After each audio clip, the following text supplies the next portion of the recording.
already proper, let us have first check the attendance to determine if we already have a quorum. Engineer Kanisal, can you please do the roll call of attendance, please? Good afternoon, everyone. For the attendance, we have our back chairman, Maingaran, present. Back vice chairman, Sir Bonifacio Pilipe, back members, Sir Buidings of Mamon. End user for construction, Sir Elio Alcantara Jr. OIC Procurement Engineer, Sir Donald Arminius. DPWH Head, Sir Vivian Angeles Jr. DPWH members, Sir Joseph Joel Gonzalez, Sir Michael John Gantelier, Sir Cornelio Hermosa, back secretariat members, Here's Louis Roberta Rizal, Sir Bernie Aman, Honority Azares, Ma'am Sunshine Galupuan. Thank you, Engineer Kanisal. From the given attendance and with the presence of the representative from the end user unit, I am now declaring a quorum for today's undertaking. The first project that is subject for credit is contract ID number 24FI0105 with a contract name of Infrastructure Program under BIP, Multipurpose Buildings, Facilities to Support Social Services, Construction of Multipurpose Building, DENR-EMB Masbate. The approved budget for the contract is 4,949,852 pesos and 70 centavos. And the contract duration is 90 calendar days, and the amount of bidding documents is 5,000 pesos. Now, Engineer Alcaldo will discuss the major category of work and other details in the bid data sheet. The major categories of work for this contract is building, construction without piles, low-rise concrete frame, 1 to 5 store. The similar categories of work: building, construction with piles, high-rise concrete frame, casing trays, piles 6 and above stories. Building, construction with piles, low-rise concrete frames, casing trays, piles 1 to 5 stories. Building, construction with piles, high-rise concrete frames, labor piles 6 and above stories. Building, construction with piles, low-rise concrete frames, labor piles 1 to 5 stories. Building, construction without piles, high-rise concrete frames 6 and above stories. Key personnel must meet the required minimum years of experience. Project manager, 5 years. Similar experience, 15 years. Minimum total works experience. Project engineer must be DPWH accredited professional engineer, maintenance engineer, DPWH accredited maintenance engineer 1, construction safety officer with cost training, foreman, 3 years, similar experience, and 5 years related experience. The minimum major equipment requirements are the following: dump truck, 12 yard, cubic yard, 2 units, 1 unit of low bed trailer, 1 unit of backhoe, 20 cubic capacity, 1 unit of 1 power mixer, 1 unit of fluid compactor, gasoline engine, 1 unit of valve setup, 25 mm maximum reverse, diameter base 40 single base, 1 unit bar bender, 25 mm maximum lever diameter 3 phase and 9 volts. This refers to DEO 11 series of 2017 to the minimum materials testing equipment, and DEO 127 series of 2018, the strict application of that modification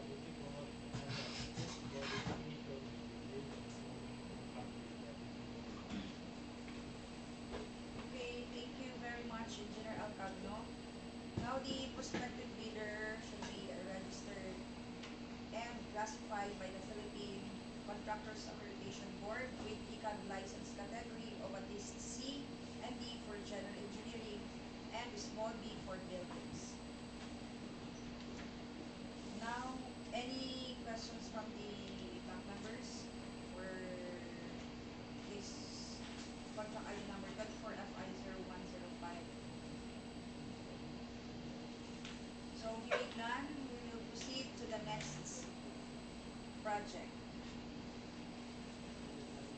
Now, the next project is under contract ID number 25FI0053 with a contract name of Organizational Outcome 1, ensure and safe and reliable national road system, bridge widening of permanent bridges, Maingaran Bridge along Masbate-Milagros Road.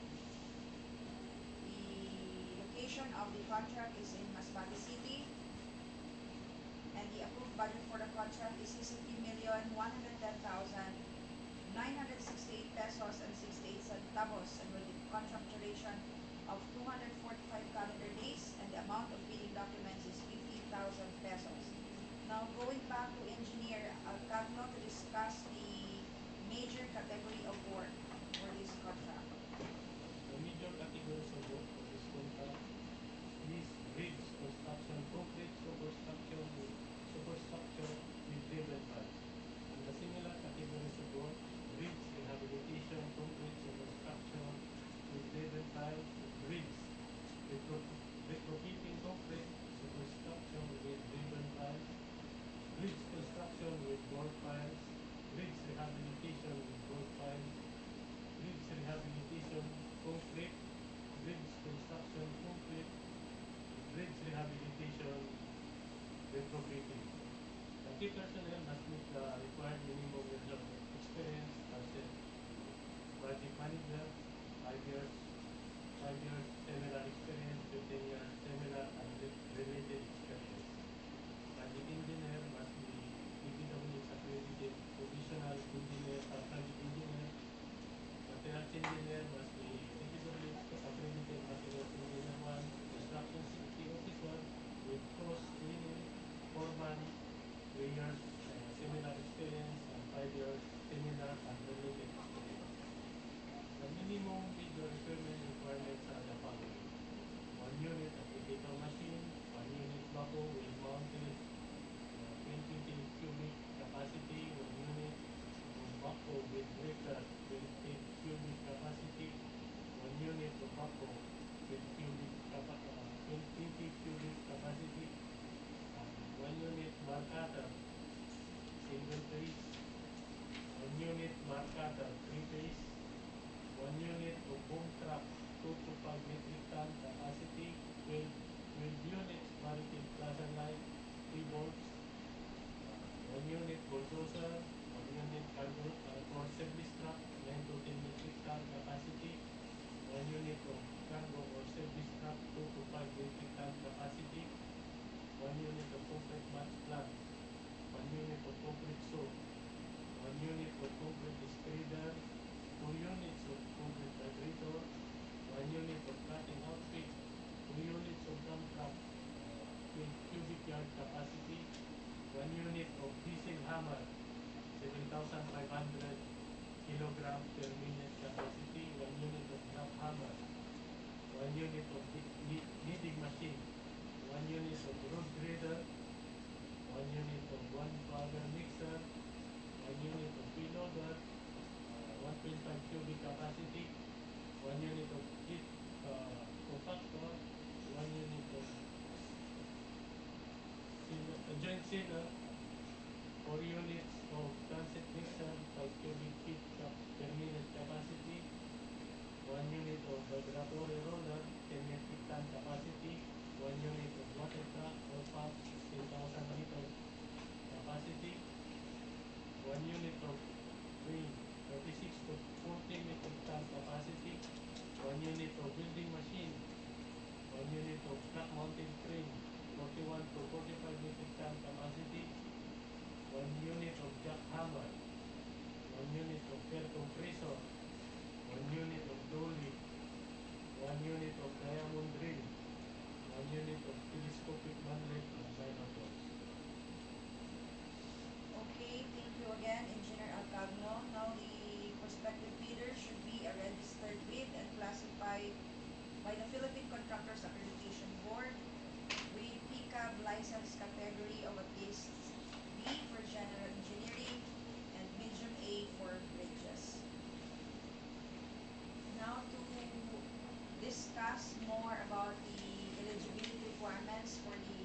contract, and to avoid a possible disqualification of a prospective bidder, Engineer Vitaliano Andales will discuss more about the provisions in the revised implementing rules and regulations of RA 9184. For Section 23, eligibility requirements for the procurement of infrastructure projects. 23.1, for purposes of determining the eligibility of bidders using the criteria stated in Section 23.4 of this IRR, only the following documents shall be required by the BAC using the form prescribed in the bidding documents: A, Class A documents, legal documents, registration certificate from SEC, Department of Trade and Industry, or sole proprietorship, or CDA for cooperative. Mayor's permit issued by the City of Masbate where the principal place of business of the respective unit is located, or the equivalent document for exclusive economic zones or areas.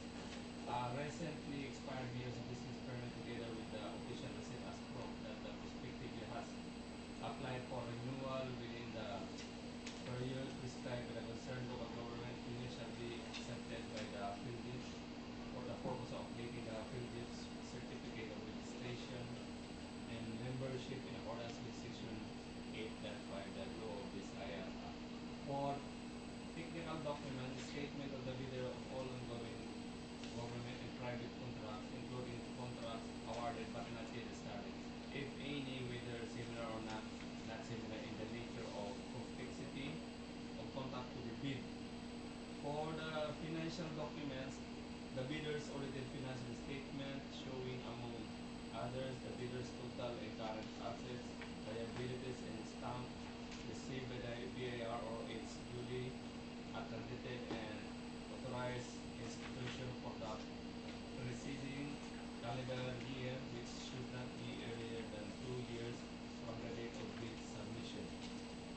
For the eligibility criteria for the procurement of such infrastructure projects, the following person entities shall be allowed to participate in the bidding for the infrastructure projects: duly licensed Filipino citizen, sole proprietorship; B, partnership duly organized under the laws of the Philippines, of which at least 60% of the interests belong to the citizens of the Philippines. Corporation duly organized under the laws of Philippines and its which at least 60% of the outstanding capital stock belongs to citizens of the Philippines. Cooperative duly organized under the laws of the Philippines. The SNCC shall be supported by owner certificate of final acceptance issued by the project owner other than the contractor, or a final rating at least satisfactory in the constructor's performance evaluation system in case of contracts with the private sector. The equivalent document shall be determined. The computation of bidders NFC must be at least equal to the ABC to be bid, calculated as follows: NFC current asset minus current liability times 15 minus the value of all outstanding or uncompleted portion of the project. Submission of the receipt of bids shall submit their bids through their duly authorized representative using the forms specified in the bidding documents, and 2, separate sealed bid envelope, or 2, number 2, password protected bidding documents in compressed archive folders in case of electronic bid submission. 64, in which shall be submitted simultaneously. The first shall contain the technical component of the bid, including the eligibility requirements under Section 23.1 of this IR for the procurement of goods and infrastructure project. For the procurement of infrastructure project, pending certificate of registration of members in accordance with Section 8.5 for procurement to be performed overseas, it shall be subject to the guidelines to be issued by the DPWH. Pickup license and registration in case of joint venture, statement of ongoing government and private contracts, statement of SNCC and FCC computation, DBA applicable, with securing the prescribed form, amount, and validity period. Project requirements, which shall include the following: then the list of contractors, major equipment units which are on list, and on the purchase of agreement supported by proof of ownership or certification of availability of equipment from the equipment lessor, vendor for the duration of the project as the case, omnibus sworn statement in accordance with section 25.3 of this IRR.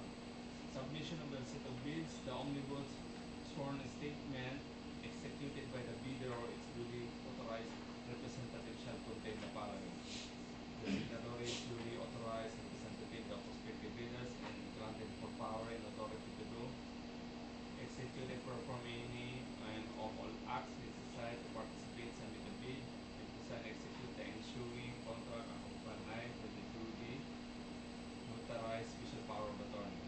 It is not blacklisted or barred from bidding by the Government Procurement or DOP or any of these agencies, offices, corporation, or LTUs, including foreign government and foreign or international financing institution whose blacklisting rules have been recognized by the DPWH. Each of the documents submitted in satisfaction of the bidding requirements is in authentic copy of the original, complete in all statement of information. The second envelope shall contain the financial information document as is specified in the bidding document. Shall be received by the back on the date, time, and the place specified in the invitation to bid, request for expression of interest, the following periods from the last day of posting of the invitation to bid. And bids including the eligibility requirements under section 2.1 of the SIA are submitted after the deadline shall not be accepted by the back. The back shall record in the minutes of bid submission and opening the bidder's name is representative in the time the late bid was submitted, or in case of online or electronic bid submission, generate a bids receipt page for the official time of submission which can be saved or printed by the bidder. Yeah. Unsealed or unmarked envelope, or in case of electronic bid submission, bidding documents not in compressed archive folders and are not password protected shall be rejected. However, bid envelopes that are not properly sealed and marked or not properly compressed and password protected, same as required in the bidding documents, shall be accepted provided that the bidder is duly authorized representative shall acknowledge such condition of the bid is submitted. The box shall ensure no responsibility for the misplacement of the contents of the improperly sealed or marked bid or improperly compressed. Password protected bid folder 71 or its premature opening. Thank you for listening. Thank you, Engineer Andales. Well, I will now discuss further what is some important notes indicated in the invitation to bid. So, the complete set of bidding documents may be acquired by our interested bidders here in the back office from anytime from 8 in the morning until 5 in the afternoon. So, but the procuring entity shall allow the bidder to present its proof of payment for the fees, and it can be presented in person or by electronic means. Take note po that all participating bidders must be in the document request lists of the PhilJEP's website. And the prospective bidders must secure a printout copy showing that they are included in the DRL. Also, the prospective bidder shall present their original official receipt of payment for bid documents or for the project specific to the Bank Secretariat Office before the deadline of submission. Here at the Bank Secretariat Office, such official receipt will be our basis for the inclusion in the list of bidders for the processing of eligibility in the CWA, Civil Works Application. And bid submission may be done manually or electronically. Our prospective bidders have the options for submitting their bids manually or electronically. However, they should only select one mode of submission, either manual or electronic. So, the bids must be duly received by the Bank Secretariat. For the manual submission, of course, here physically at the office of the Bank Secretariat. And for electronic submission of bids, you can also email at electronicbids_masbate2@dpwh.gov.ph. By the way, the submission of bids will be on September 11, 2025 at 1 in the afternoon. And the bid opening shall immediately after the deadline for the submission of bids.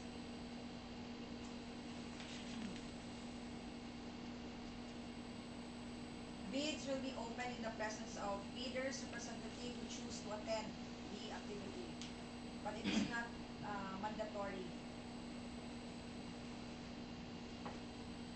The equipment capacity specified in the bid data sheet shall be mandatory, and the absence of the same shall disqualify the contractor. The bid data sheet and the equipment capacity was already discussed by Engineer Arcadno a while ago. Now, this is very important po, the DPWH Masbate 2nd District Engineering Office reserves the right to reject any and all bids, or maybe declare a failure of bidding or not award the contract at any time prior to contract award in accordance with sections 35.6 and section 41 of the 2016 revised implementing rules and regulations of RA 9184 without thereby incurring any liability to the affected bidders or bidder. So that would be all. Any question? Hearing none, the pre-bid conference is already closed at